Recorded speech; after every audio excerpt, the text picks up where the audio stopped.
New York. Saturday. I don't think And- we have very many watchings if it's for that.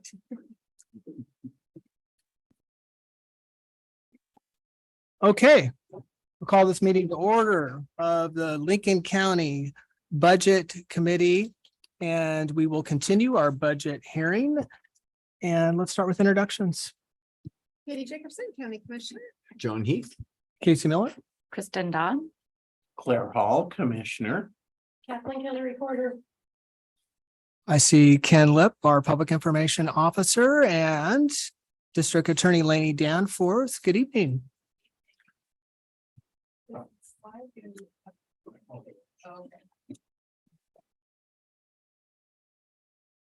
I'll get started while that's loading. I just Okay. want to first say that I'm really grateful that we're doing this process this year. I think it's great and I think it's important for the community to see, you know, exactly what their tax dollars are doing. So I am going to spend a little bit of time explaining what our office really does and what our day-to-day life looks like.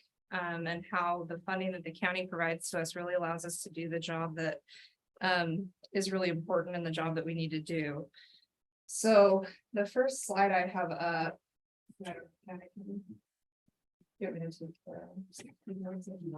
Yeah. So the first slide that's up here shows our organizational chart in our office, and a lot of people don't know this, but the district attorney is not a county official. I'm a state elected official, and so you know, we enforce the laws of the state of Oregon, and fortunately, every county around the state of Oregon funds the DA's office, even though they are providing that state business. And so I think historically, this committee has given us the resources we need to do the job that we're doing. And so I'm not here saying we don't have enough money and we need a bunch more, but I really just want to explain kind of where our money's going. So the district attorney's office as a whole has different departments that you'll see in your budget packet. But really, we're one unit and we kind of do all the same thing. We're not quite as, you know, divided as the jail's different structure. So I'm just gonna go through each one of these, but Yeah, Danforth, do you have Yes. questions at the end or as you go? whatever you Hmm. prefer. Okay. Okay. I have a question then. Okay, So under the district attorney's office, the last slide you were on, Yep. the BOCA grant and My Safe Place grant. yes. Looking at that and then the organizational chart, what positions are those grants? Good question. Yeah. So the My Safe Place grant funds, and this is later in the presentation Okay, too, but sorry. no, it's fine. It funds one full-time detective position. Okay. And the VOCA grant funds most of our victim advocates that we Okay, have. that's right. Not all of them, but most of them. Okay, thank you. So we have a lot of responsibilities in the DA's office. These are just a few of them. You know, our biggest function is prosecuting crime. And we do felonies and misdemeanors. We prosecute crime for every municipality in Lincoln County. So we don't just do sheriff's office cases. We're prosecuting cases from Lincoln City, Toledo, Oregon State Police, Newport. We participate in our specialty court programs. We represent the state at parole board hearings and psychiatric review board hearings. So when people get convicted of crimes, like for example, Christian Longo or people like that, who now under the new law will be eligible for parole eventually, we represent the state at those hearings and make sure that the victims are notified of those hearings. We process expungement requests, clemency applications. We also are responsible for establishing and overseeing several multidisciplinary teams, and these teams are comprised of law enforcement, community partners. We do child abuse, elder abuse, human trafficking, sexual assault, domestic violence. And so we have regular meetings that we put on, and we talk about best practices and sometimes talk about the open cases that we have. We are members of the major crime team and crash team. We do officer involved shooting and use of force investigations.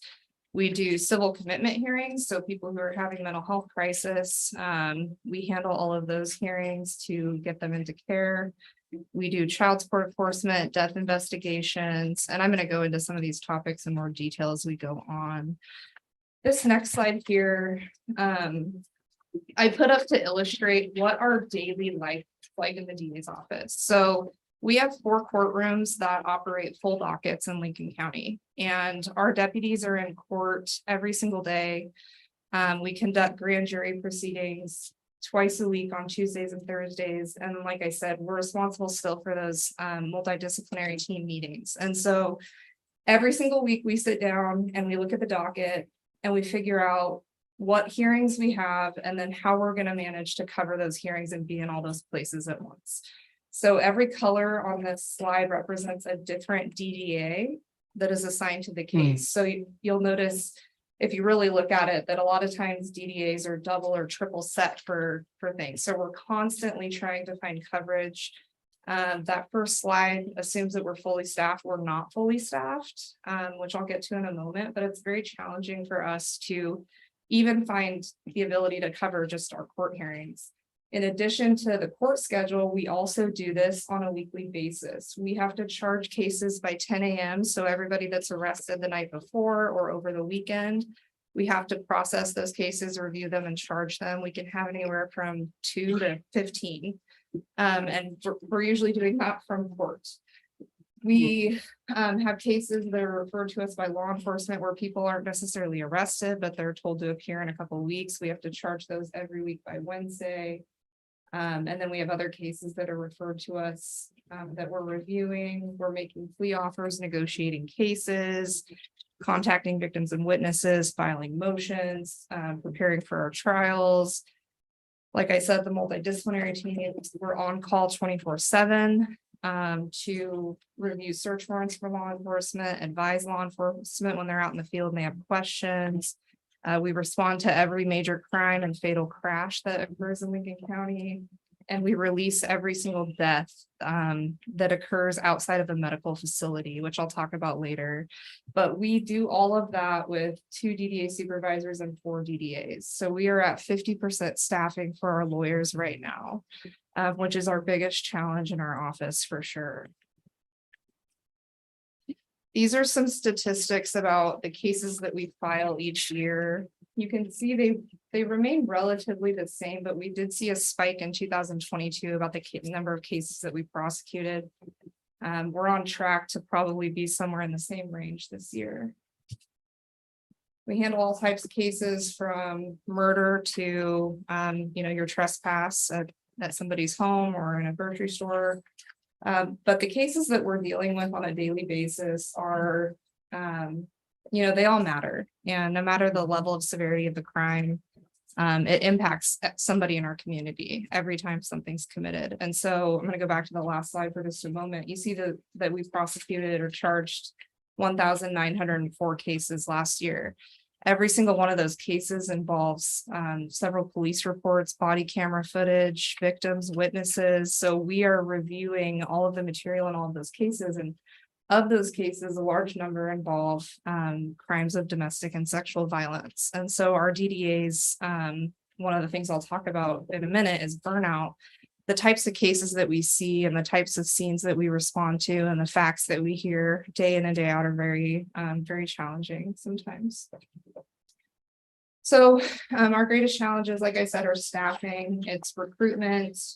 This is not unique to the DA's office. I think county departments generally and frankly businesses and every other government entity is struggling to find staffing. We hear often about salary, housing, cost of living.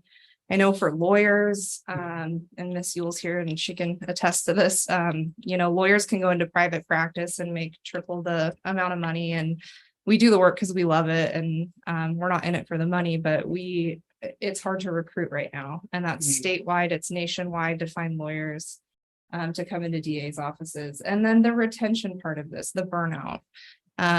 Our DDAs are working around the clock, and it's hard not to get burned out sometimes with the things that we see on a daily basis.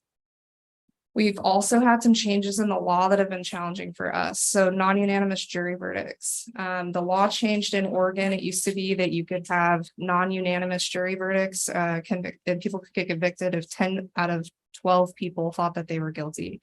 That law changed. It changed again And now the court has said anybody in Oregon who had a non-unanimous verdict gets another trial.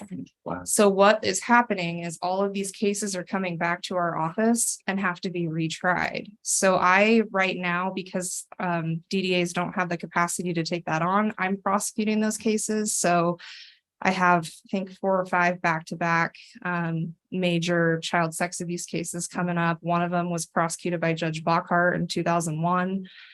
So my evidence is on VHS and cassette tapes, and we're going back through that. But the challenging part of this is, not only we're not given additional resources to deal with this issue, but it also puts the victims back through the trauma. They've already done the trial once, and now we're having to call victims 20 years later and say, hey, you got to come back and we got to do this again. And it's really been hard. And DA Danforth, there's not a statute that's at any time they can go Anytime. back through that. Yep.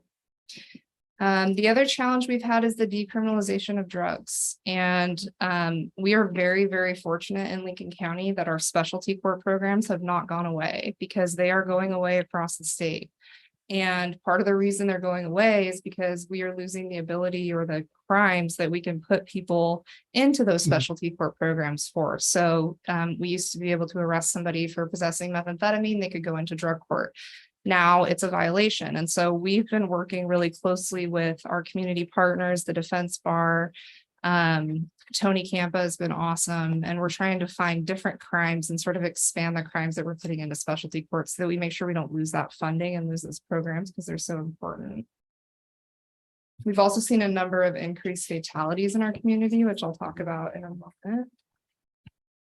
So these are just some of our accomplishments over the last few years. Our downward departures, and I know Tony talked to you about this on Tuesday, but our downward departure numbers are up, which is really great. And a downward departure, for those of you who don't know, these are people who are eligible to go to prison for the crimes they've committed if they were convicted. And what we do is we sit down with parole and probation, the Defense Bar, sometimes the judge, and community partners, and we figure out what resources can we offer this person and how can we ensure that if we don't send them to prison, they're not going to re-victimize anybody in the community, and that we can, have them be productive members of our community rather than just increasing our prison numbers. And that has been working really well. I can't say enough good things about, again, our specialty court programs and what Tony is doing as well. Our specialty court program numbers are good. Like I said, Deschutes County, for example, lost their drug court program altogether, and our numbers are increasing, and we're actually maxing out our space in our specialty court programs. This is a little bit about, it's called CSAM now. It used to be referred to as child pornography. That term's no longer used. We have been working really closely with local law enforcement to take a proactive approach to people who possess CSAM material or child pornography material. We have substantially increased the number of charges that we're filing. We have processed, seized and analyzed over 110,000 images of child pornography. We have several cases that are still open this year that I expect to resolve, but we are doing a good job, I think, at making sure that our kids are protected. And then we have done several child sex abuse trials, and we're getting big prison sentences on those cases. And, those are important. We need to protect our kids, and I think we're doing that. Our DUI prosecutions. These are our comparator counties that we have, and I just put up the numbers of DUIs we prosecute in comparison to some of those other counties. We have a lot of DUIs in Lincoln County, and we have several prosecutors in our office that are really passionate about this crime. One of them is Lynn Howard. She's my chief deputy, and in 2022, she was named the National Traffic Safety Prosecutor of the Year for the whole nation. So we're really lucky to have her. We all know that we have fatal crashes regularly, sadly, in Lincoln County, and Lynn handles all those fatal crashes for us. I'm really proud of this. We have a cold case investigator volunteer program, and we have 3 people that are investigating cold case homicides in Lincoln County. They're actively working on 12 cases right now. We have Linda Snow, who's been with our office for a long time as a volunteer. We have Mark Peterson, who joined us. He used to be in Salem. He has over 30 years of experience in law enforcement, over 20 years of experience as a detective investigating homicide cases. And then we have Trish Miller, who I'm sure some of you know well. And Trish has been coming in. This is their picture of where they sit, and they just hammer it out. And they're all volunteers. It costs the county no money, and they do a phenomenal job. Some of our goals, our number one goal is obviously to become fully staffed with BDAs. And I think we can get there. Like I said, this isn't a funding issue, it's a recruitment issue and retention issue. We want to start a digital forensics laboratory in the DA's office. We have a digital forensic analyst position. That digital analyst is the one that helps us seize and analyze our CSAM material, so child pornography material. And we are one of 2 counties in the entire state that has this position, and it's invaluable. Right now, if you send material to the state, if we see somebody's phone, we think that there's material on it that depicts child pornography. There's a 9-month backlog to get that phone analyzed. And so during that 9-month backlog, these people are out in the community around our kids. And right now, we can take the phone right to our analysts who can download the phone right then, and we can get an indictment right away. And so the goal in the future is to actually get a lab. And I think it could be something that would eventually generate revenue for the county, because we could work with other jurisdictions, and instead of sending everything to the DOJ or off to another lab, we could process it here. So that is one of the goals that I have for our office. The Lincoln Interagency Narcotics team is going to get back up and running again. So I'm excited about that, to collaborate with law enforcement. One of the things that we really want to do is get into our schools more. We don't have a whole lot of contact with our schools, and I think it's important. There's several important issues that I think should be talked about in schools. And one of those deals with some of our digital evidence. Specifically, it's called geotagging. So when a child takes a picture or a video, puts it on TikTok or Instagram or whatever, predators can oftentimes find their location. And so we want to get into the schools and start educating kids about, some of the dangers of that. We want to get into schools and talk about fentanyl and lethality of fentanyl. And then we want to expand the information on our website. So I'm super excited about the new website the county has. It's awesome. And we just need to get our material up there. And I want to make it available in both English and Spanish. Question. Yes. On the digital forensics, Mhm. is that specialty software that enables you to do that, as well Yeah. as, Yep. So we use something called Cellbrite. That's the number one software that we use. There's other softwares we use. They're very expensive is the problem. So we have an MOU with Albany. It's in Albany. They have something called Reiki, and it costs upwards of $40,000. And so rather than buying that, we have an MOU with 6 different municipalities to use that. So we only pay 1/6 of the cost, but still get to use it. Yeah. But we do have Cellbrite in Lincoln County, so we have that resource. And then these are the expenses that our office has. The bulk of our expenses are personal services. What is interfund charges? To be honest, I don't know. I don't have a good answer for It's a you. very small part It's of a your Christina budget. question. Okay. Yeah. Yeah. Sure. Yeah, thank you, Christina.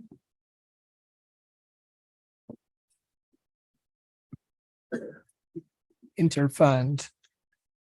Briefly, departmental charges in any department is an internal service charge for some of those central county overhead things. It's a cost allocation. It's not perfect, and that's something that I'm gonna do. You'll recall, I mentioned that's a project for me. But yeah, you'll see that in a number of departmental funds, and all it means is we're paying ourselves, we're just moving money around within the county. Paying for things like, well, and me and legal. Okay, the support. Thank you. Okay. Okay. I will mention too, just briefly, I had a meeting with Todd today, and we were talking about our digital forensic analysts. And one of the things that our analyst does is he takes all of our digital evidence that we receive from law enforcement and make sure that we retain it. And right now we're taking up a lot of space on our server, and it's costing the county $90,000 or something. So we worked out a solution with Todd today where we're gonna buy a couple $100 terabyte hard drive so we can offload Okay. some of that stuff and save costs there. So that's good. Our child support enforcement, they are responsible for collecting all current and past due child support payments. We have one DDA who manages 656 cases right now. Some of Oh. their accomplishments, we've collected nearly $3 million in child support. These dates are not the fiscal year because they're the grant cycle, so it's the most accurate data that we can pull. One of the things that I'm proud of is there's different ways to collect child support payments, and we can result to taking legal action if we need to by filing contempt charges. Doing that costs money and it takes time and resources. And so we've been able to collect most of those child support payments without having to resort to legal action. Our goals are pretty much to, continue with what we're doing. It's working well. And like I said, we want to make sure that we're getting the child support for people who are owed it. This slide came out weird on here, but our medical examiner is Dr. Marilyn Frazier. She's been with the county for a long time, and we are very, very lucky to have her. Not all counties have medical examiners available to them, so they have to rely on the state medical examiner's office, which costs a lot of money, and I'll explain that in a minute. Our medical examiner investigates all unattended deaths in Lincoln County, and unattended deaths are any deaths occurring outside of a medical facility. They release bodies to the funeral home, they process death certificates, and they oversee our medical legal death investigators, which I will explain in a moment. So this is the number of deaths that we have had year over year. And when I say that we investigate deaths, it's not just criminal, it's any death, whether it's natural causes or criminal. And we have seen a huge spike in the number of deaths, unattended deaths in Lincoln County. And a lot of those are the result of overdose, fentanyl overdoses. Some of it's the result of COVID and people not going to the doctor during COVID and the fallout from that. But we are seeing a huge spike. These are our numbers for this year so far. We're averaging almost one a day. And every time law enforcement responds and finds somebody deceased, they call us. And we have to ensure that we take a number of steps before we can release the body and release the scene. So nearly every day we're getting called at 2-3 in the morning because somebody was found deceased. And so the reason it's important for us to keep this program in Lincoln County is because when law enforcement responds out there right now, they can pick up the phone, they can call Dr. Frazier, they can call me, they can call Abby Dorsey, who's a medical legal death investigator who works underneath Dr. Frazier, and we can get the body released and we can get law enforcement back on the roads pretty quickly. If we didn't have this program, what would happen is law enforcement would respond out and they would be on the scene for hours waiting for the state medical examiner's office to get back to them. The other cost that would happen if we didn't have this program is there are certain cases where we're statutorily required to draw fluids and take toxicology. We have the ability to do that right here in our funeral home because we have the medical examiner. If we didn't, all those bodies would have to be transported up to the state and back. And that's really costly and it takes a long time. And these families who are losing loved ones, shouldn't be waiting for months. Some of our accomplishments, I think it's a huge accomplishment that we've maintained these services locally. We have a medical legal death investigator program that Dr. Frazier started.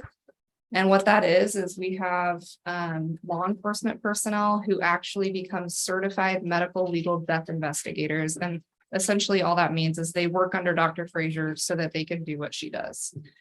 And we have Mike Blake with the Newport Police Department is one of them. Abby Dorsey in my office is one of them. And we want to get them for every law enforcement agency in the county, and I'll talk about that in a second.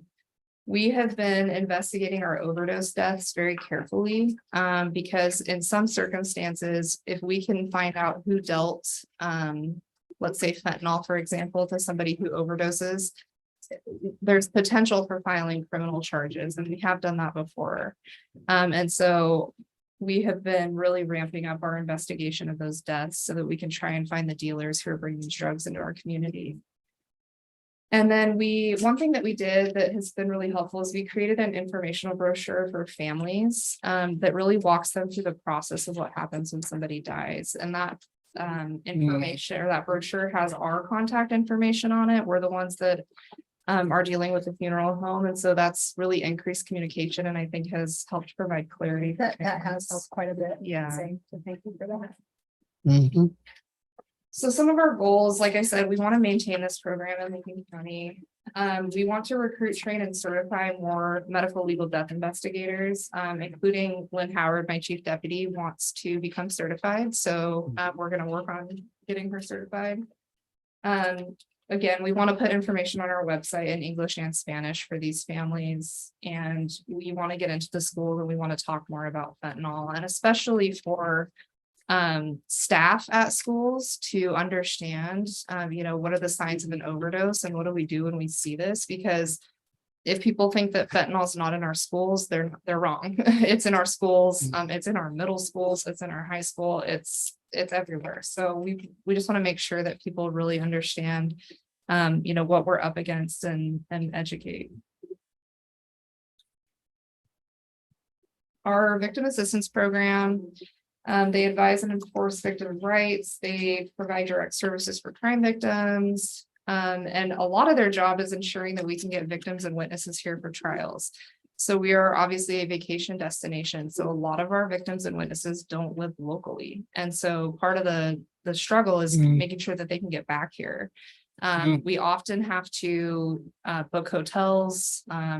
With these cases coming back from the non-unanimous verdicts, we're having to book flights and fly people out here for these big cases, and it gets very expensive, but they help us arrange all that travel.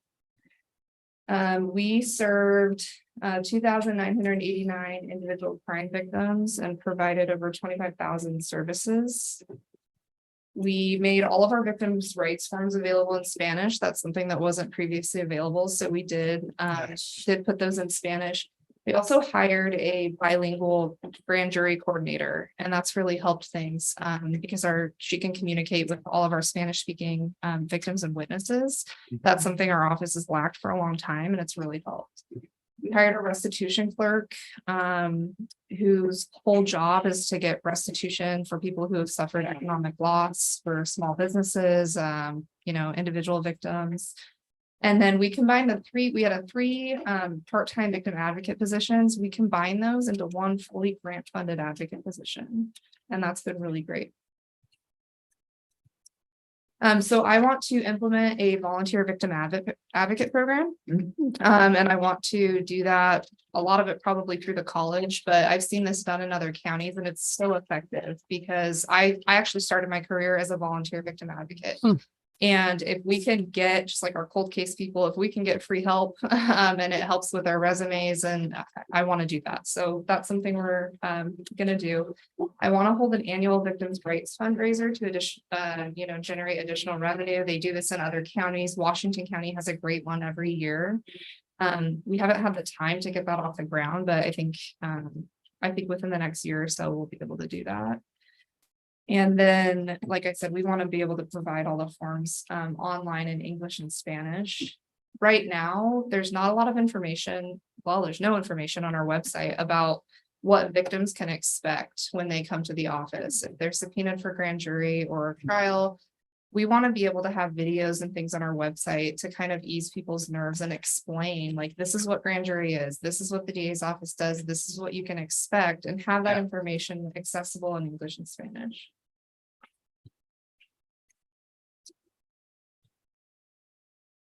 So my Safe Place grant, like I said, it funds a full-time detective in our office. It's Martin Bennett.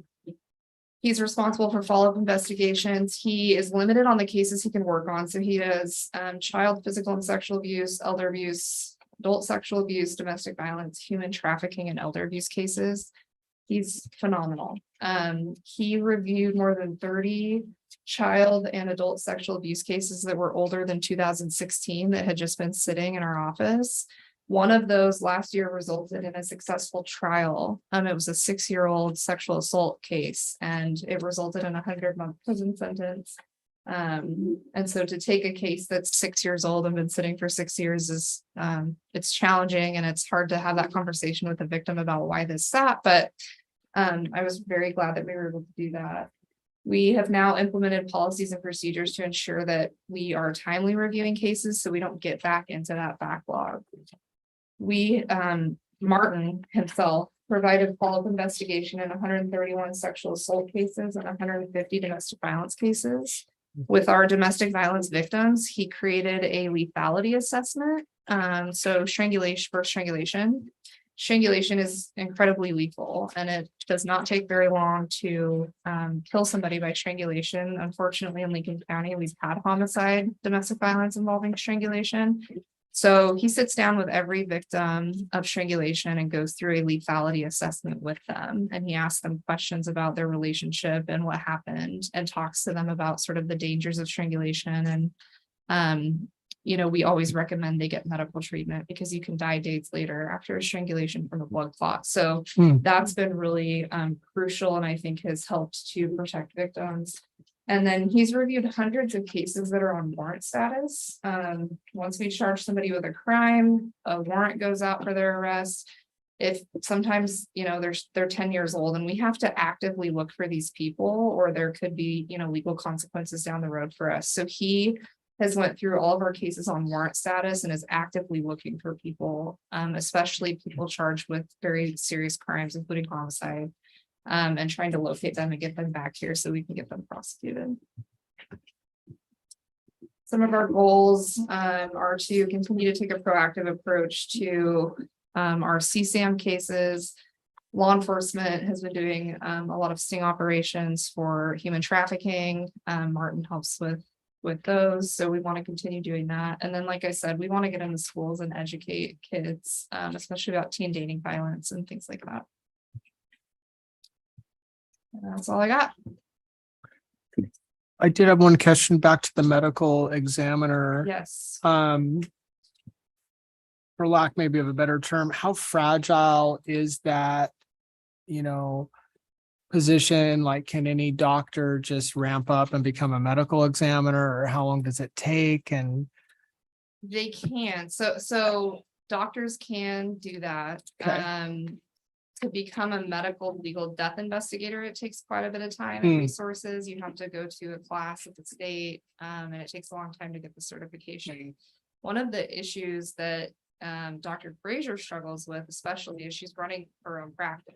And normally, if you're actively seeing a primary care physician, they can sign your death certificate.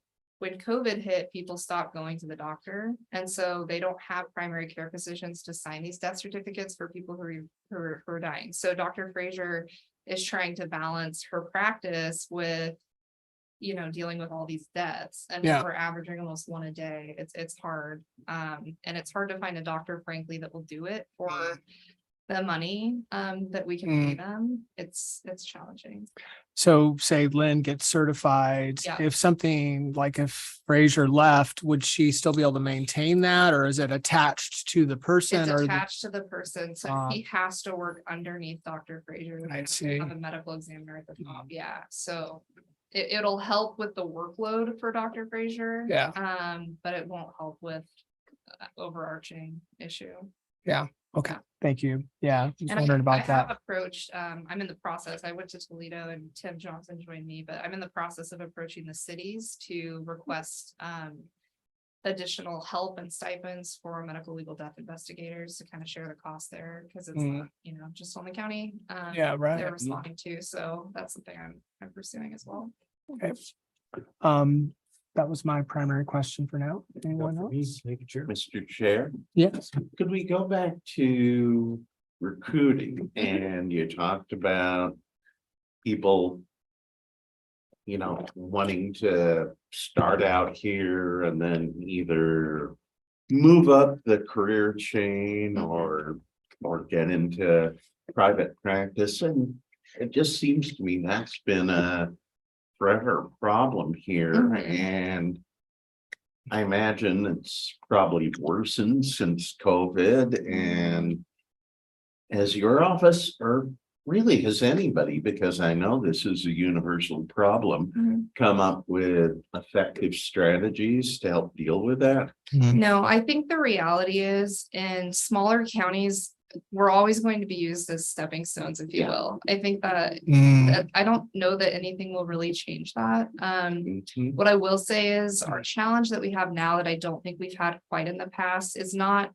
the turnover rate, but it's not being able to get people here in the first place. So we expect them to put in, 1 to 2 years and leave. Mhm. And then we can get somebody else in, and we've structured our office, or I'm trying to structure our office in a way that when a DDA leaves, the whole thing doesn't crumble, because our DDAs are running caseloads of more than 200 cases. So you can imagine when somebody leaves, there's Mhm. all these cases, right, that have to be redistributed.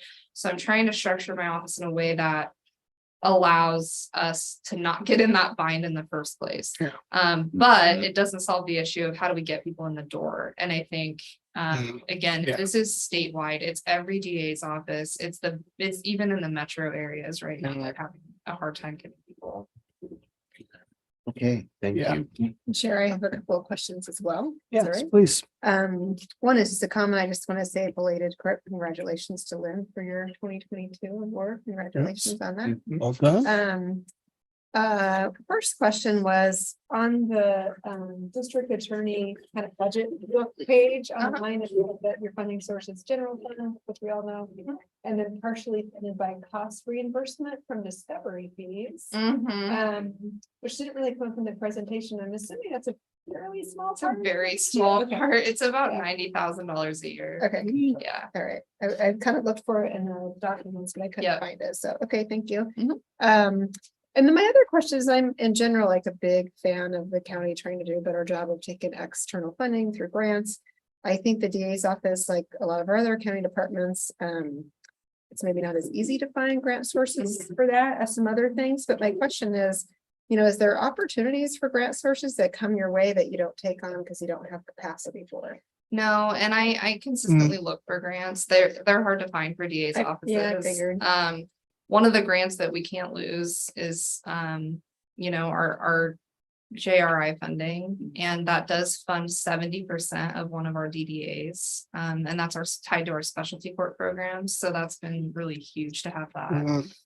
But yeah, trust me, if grants come up that we're eligible for, absolutely, I would pursue that. Yeah, I just didn't know if it was a capacity problem, which is a lot of No. issue in other departments, is we just don't have the ability to take them on. Okay, thank you. Yeah.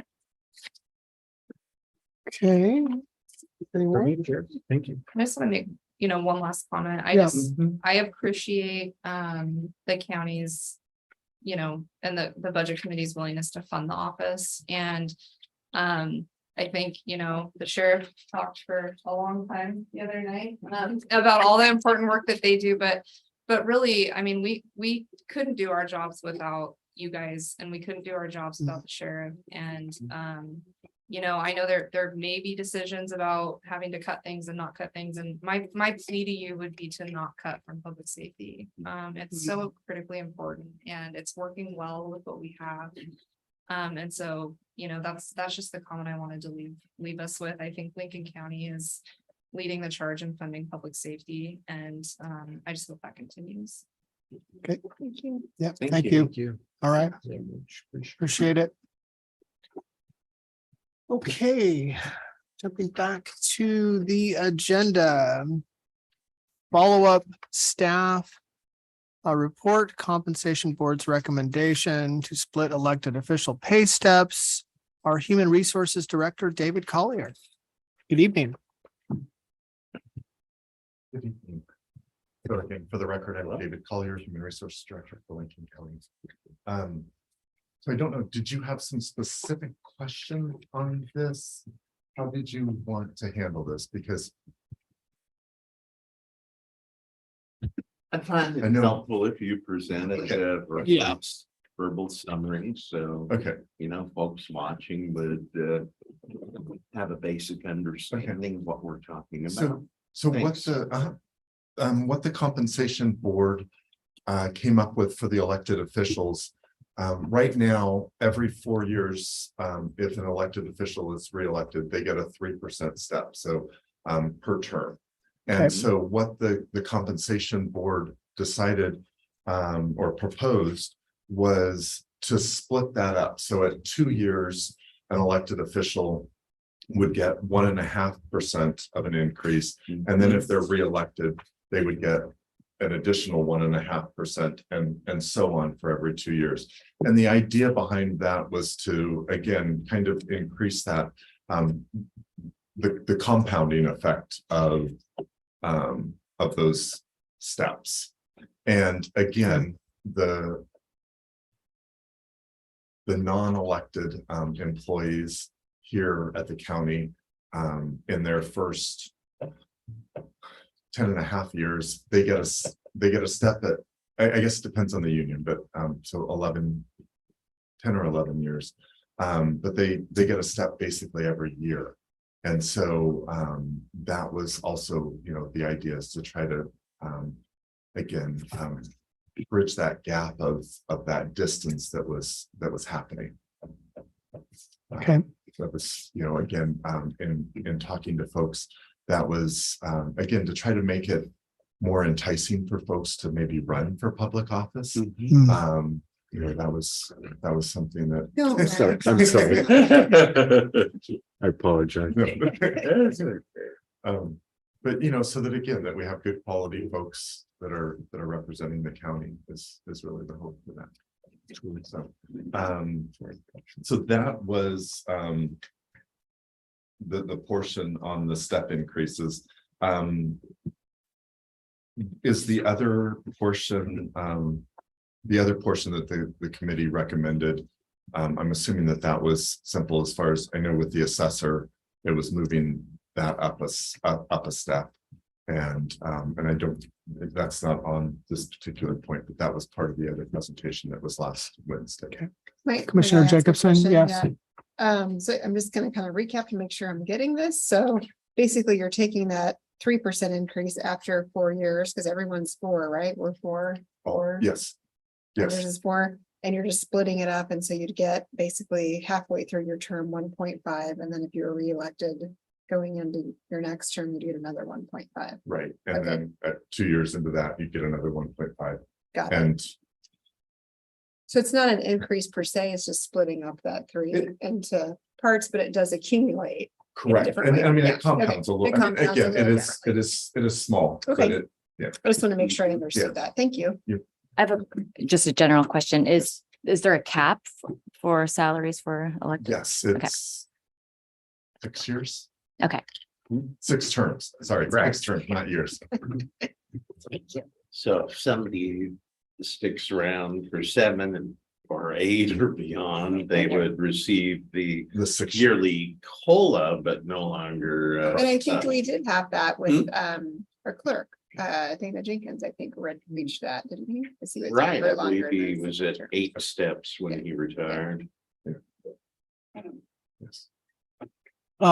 Any recommendations from my fellow committee members on, I mean, we're not really not making a making a motion decision. on this. Yeah, Okay. just discussion. I guess for me, that sounds reasonable. Any other thoughts on this or? Works for me. Okay.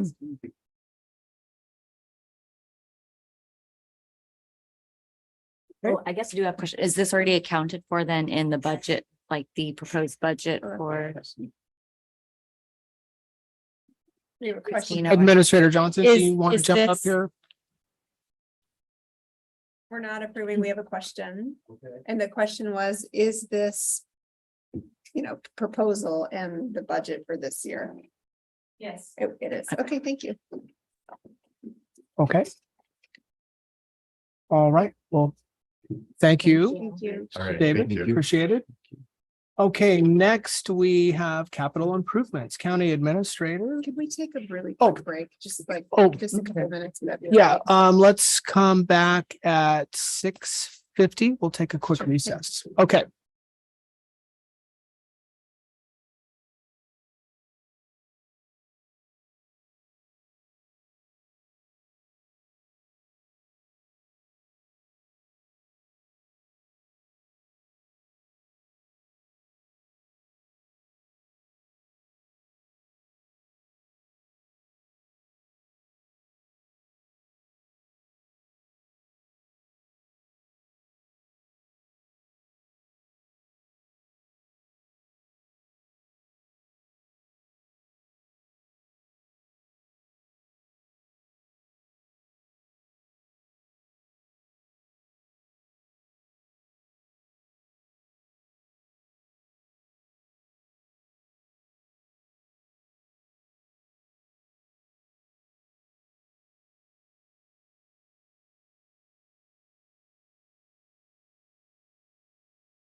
Yeah, 1988 Okay. started and then just gave my license up in 2004 when I joined the city.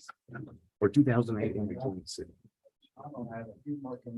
Oh, no, you don't. 28 years. Yeah.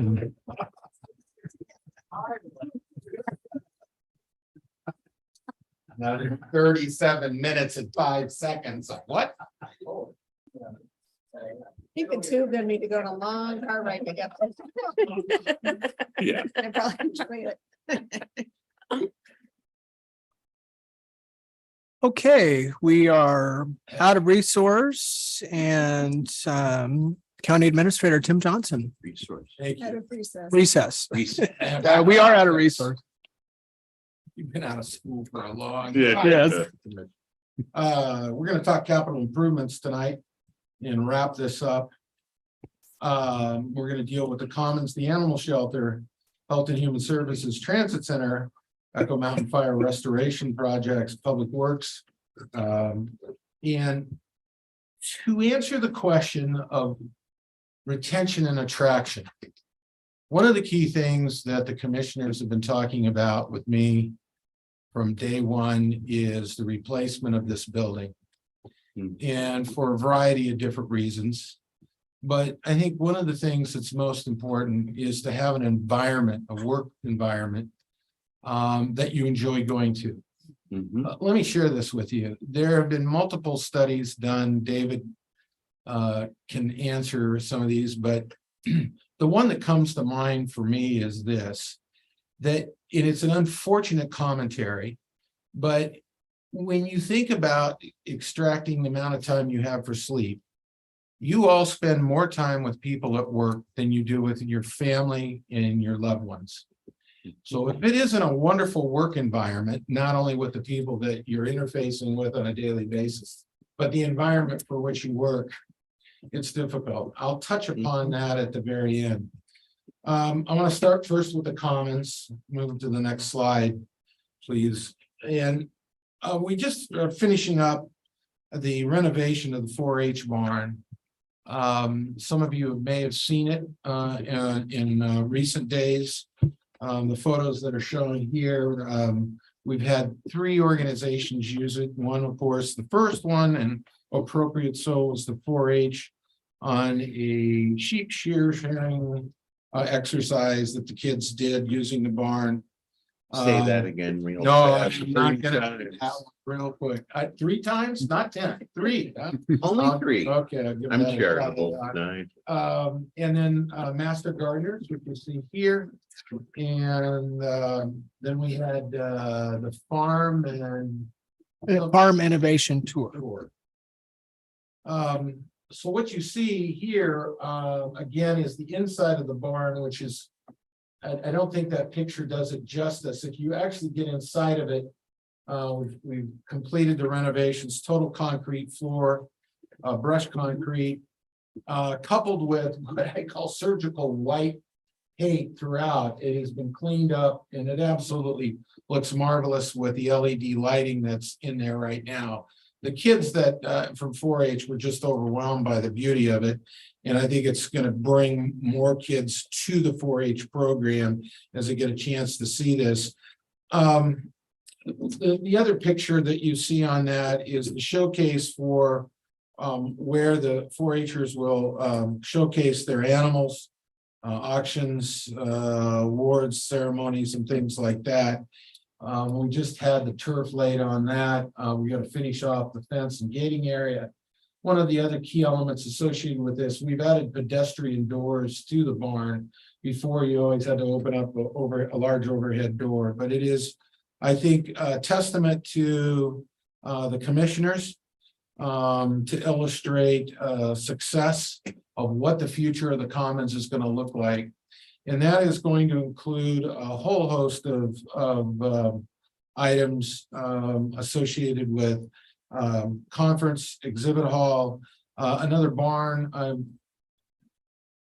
beautiful red barn that we're getting priced right now that you can see here that will be known as either Katie's barn or exhibit 2, one of the other. Very excited. And so I think that will really add an attraction to the area. The one thing that we didn't have in the master plan, and in October, if you all want to go back and we had a workshop for the commissioners in October of last year. And storage was not included in the master plan going forward. So we're going to have to add a 5,000 square foot storage facility that was not a part of the master plan, nor part of the financial analysis that's going to have to be amended. I want to compliment the commissioners and the community I normally come into a community and have to figure out how to finance these things. Much to the credit of this county and its leadership, they did so far in advance with two ballot measure propositions that got passed. So the improvements are being paid for by transit room tax. And proposal that we have at staff level is through full faith and credit, utilizing that revenue stream is to go to the bond market and get the money now, which would constitute well over $30 million to finish this project up. And may I add, we already have $7 million in our hip pocket if you go into the budget that can be used for this. And this project was done with a state grant for $277,000. When you think of the price for what we just did, new roof that'll take us out 25 to 30 years, new siding, completion of the interior tenant improvements and also exterior, that's quite a bargain. And when we start looking at other capital improvements, I think we've tripped along to find a solution set that will keep our costs for capital improvements in check. Next slide, please. Animal shelter, you've seen a whole lot of activity from the commission and the sheriff recently on the capital improvement for the new shelter. This is, again, just kind of a template that you're looking at here on the slide that shows the current phase, which we're hoping will be about a 5,000 square foot facility, estimated between $5 to $6 million. Again, we were very smart in our efforts, again, applauding the leadership of the county. They used a state low interest bond instrument that they got through the state and on through JP Morgan Chase. Interest rate on this is just a little over 1.5%. It is termed through 2035.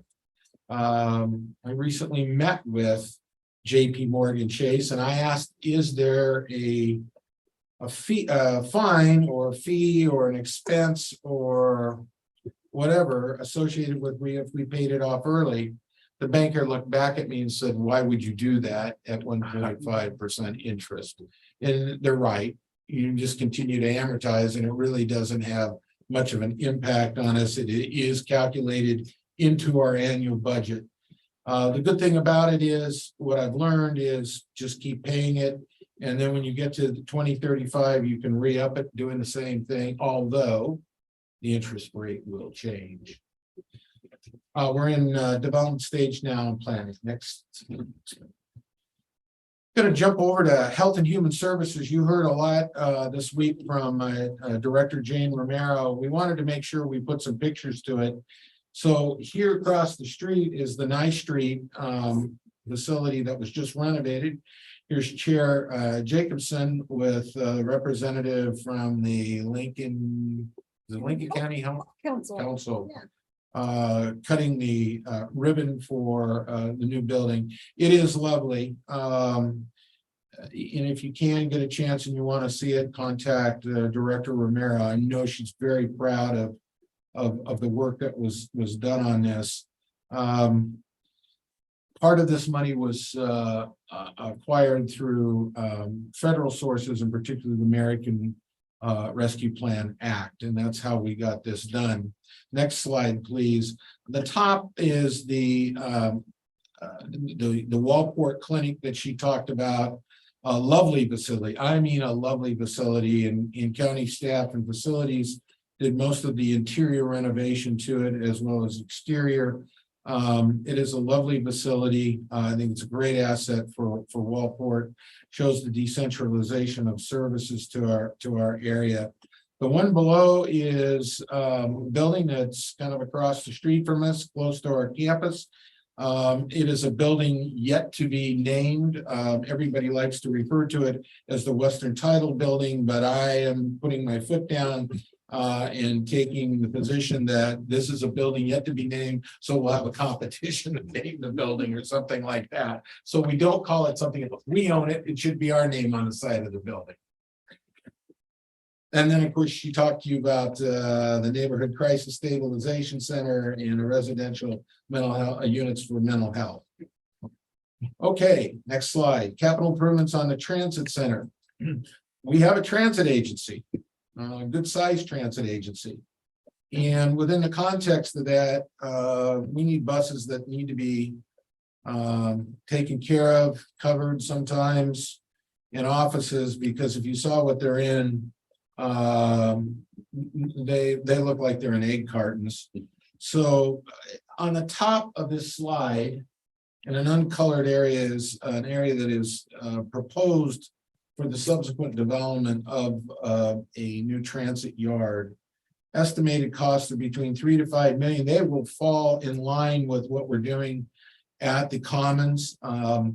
The use of the building materials will be probably concrete block and metal to get the longevity in the weather, that climate that we have here, along with cost.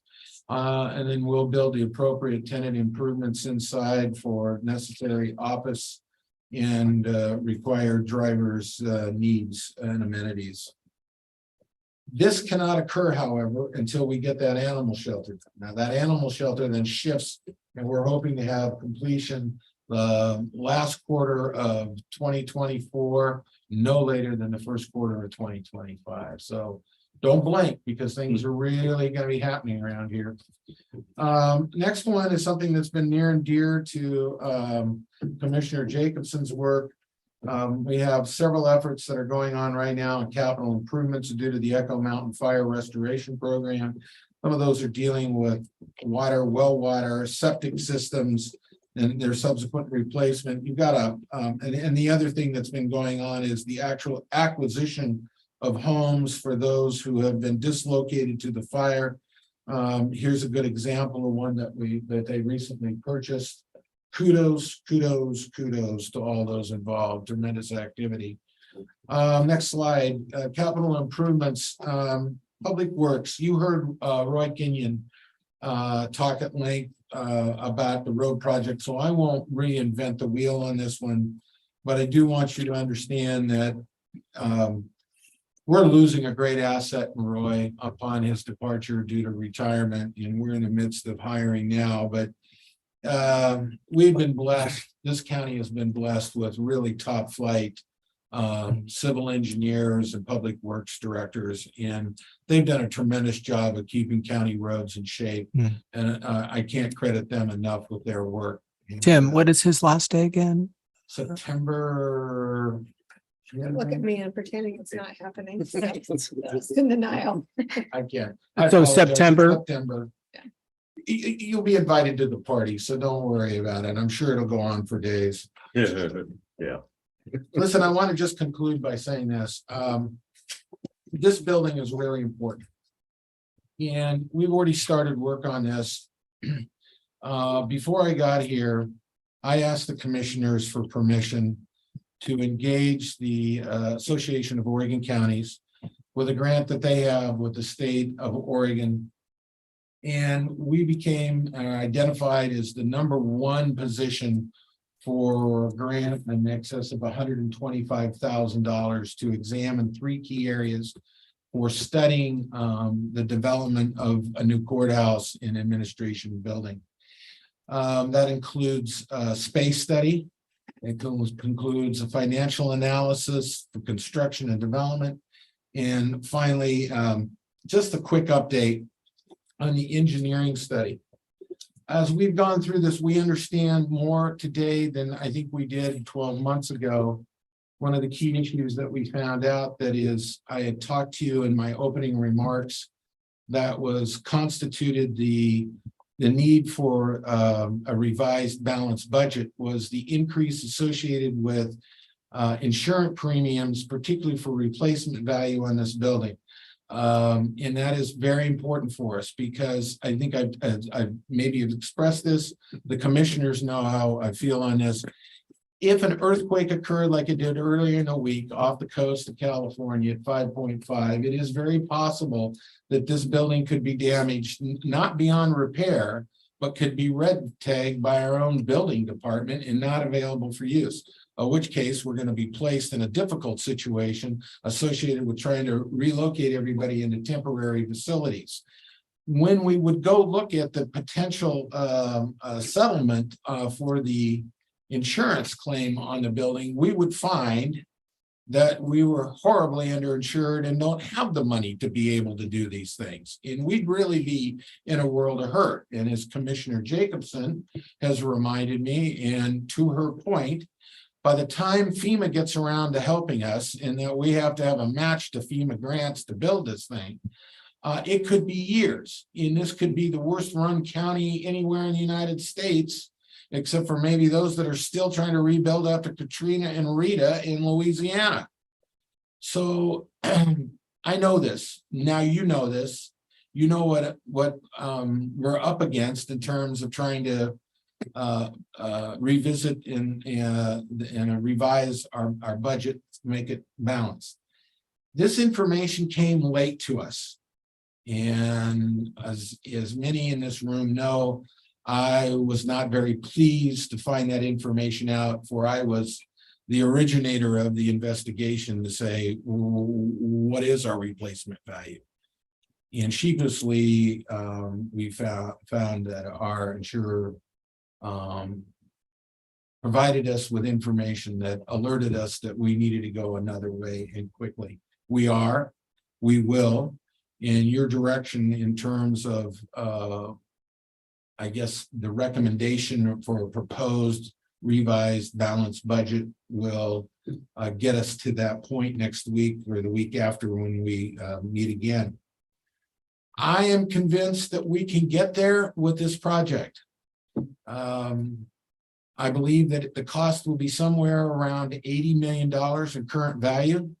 We can build a 100,000 square foot building, one wing for law enforcement and in courts, DA, parole, community justice, the other for administration, the BOC, county council, planning development, clerk's office, assessor, treasurer, HR, and finance. Now, people may think I'm nuts, but this isn't the first rodeo for me. And I can see this happening and being able to do it right out of here on our own property. And I think we can get there. The other thing that's important, and I won't convolute this discussion, but this week, the commissioners met an individual who's working with us on discussion of our financing and auditing.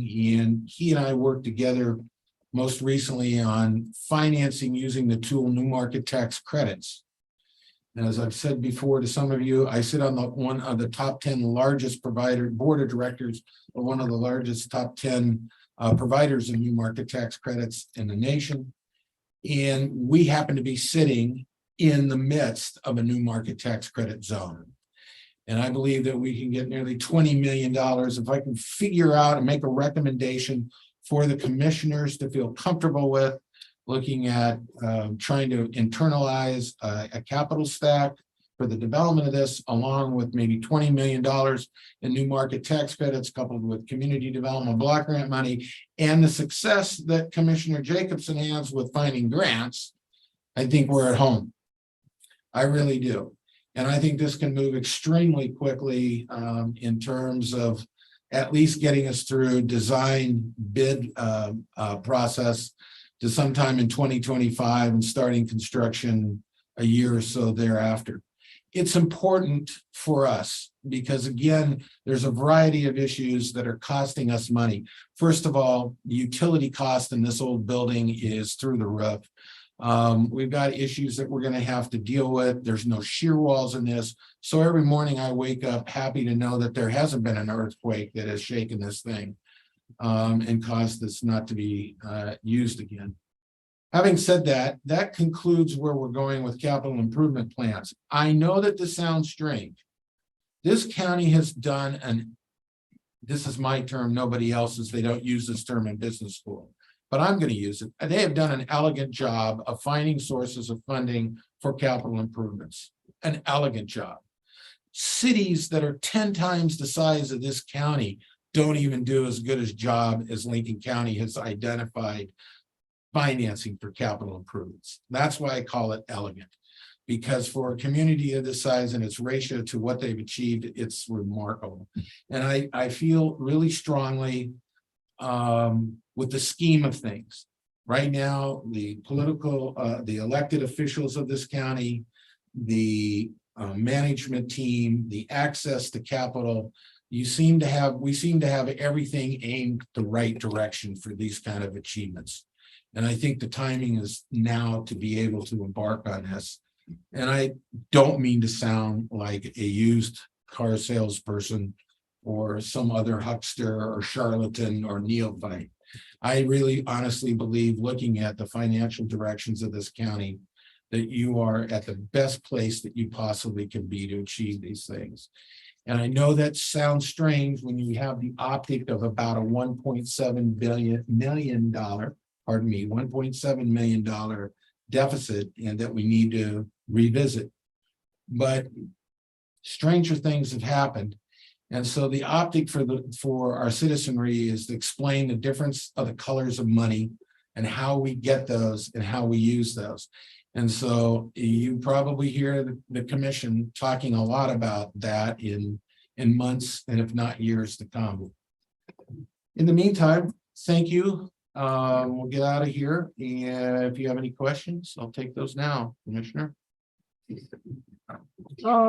Questions from our, I have a general question. Yes, about the please. Commons. yeah, Is there opportunities for renting out to make revenues from the commons? Okay, I figured that was the. Yeah. And what's? Right what- now, no, because of the condition of the Right, but- building and staffing, but definitely when the renovations are completed, that's You guys definitely haven't- part of the operation and revenue plan. Do you have, what's the estimated revenue intake you are I don't anticipating? know if- well, until we build it. Projected to that level, yeah. Okay, The 4-H barn is available for rent now, and we do have a structured price on it. That will be looked at as part of the permits and fees going forward, that the commissioners review that is submitted by county staff. And is part of the revised balanced budget. I was gonna add also in that master plan for the commons, Kristen, I don't think we've named the position yet, but would be something like an events coordinator or property so, manager, something like that, who not just would be waiting for the phone to ring, but would be actively advertising those buildings and, you know, that Perfect. space for certain events and things like that. awesome. Thank you. Anyone else? Okay, maybe online. Hybrids. No one there. And do we have anyone signed up in the room? Anyone? Nope. Okay. So we have no questions by the public. Be reminded that our next meeting will be June 6th at 6 p.m. in this location. And thank you, everyone, for your endurance and input. And we will see you on June 6th, and we are in recess for now.